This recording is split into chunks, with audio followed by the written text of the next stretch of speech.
नमस्कार. आज आपण एका वेगळ्याच अनुभवावर बोलणार आहोत. चंद्रकांत चन्ने यांचं लेखन आहे डांबराखालची अनुभूती. हे आपल्याला अंदमानच्या सेल्युलर जेलच्या आत घेऊन जातं. पण नुसता इतिहास नाही आहे हा. ही त्या जागेची, तिथल्या भावनांची गोष्ट आहे.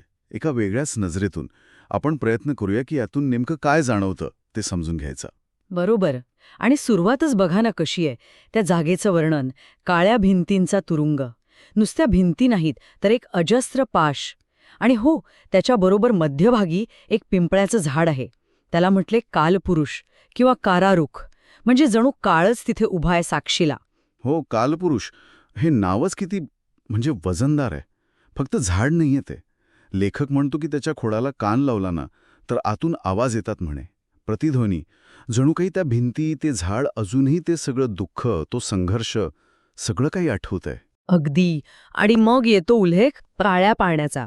काळ्या पाण्याची शिक्षा म्हणजे फक्त समुद्रापार जाणं नाही, ती एक वेगळीच शिक्षा होती, अस्तित्व पुसून टाकणारी.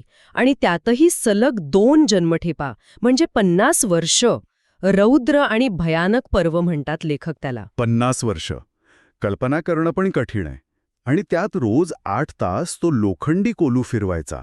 म्हणजे शारीरिक छळ तर होताच, पण त्यातून विचार करण्याची शक्तीच काढून घ्यायचा प्रयत्न होता का? हो ना, ती फक्त मजुरी नव्हती, तो एक पद्धतशीर छळ होता, शरीराचा आणि मनाचा पण. त्या तत्वज्ञानाचा उल्लेख पण आहे ना, जो कोलू फिरवायचा. विचार करा, काय अवस्था होत असेल. आणि ह्याच वातावरणात त्या भिंतींवर कुणीतरी काट्याने कविता कोरलेली. पण मग काय होतं? जेलर येतो आणि त्यावर डांबर फासतो. हा भाग मला खूप म्हणजे महत्वाचा वाटला. काळा रंग, डांबर. बरोबर. इथे डांबर फक्त डांबर नाहीये, ते प्रतीक आहे. आवाज दाबण्याचं, आठवण पुसण्याचं, विचारांना संपवण्याचं. पण गंमत म्हणजे ह्या लेखनाचं नावच आहे डांबऱ्याखालची अनुभूती. खरंय. म्हणजे डांबर फासलं तरी ती अनुभूती, ती भावना, ती काही मिटत नाही, ती खाली जिवंत राहते. हृदयावरचा जो काळा डाग आहे तो हळूहळू पांढरा होतो आणि अवकाशात विरघळतो. आणि जयोस्तुतेचा आवाज पसरतो.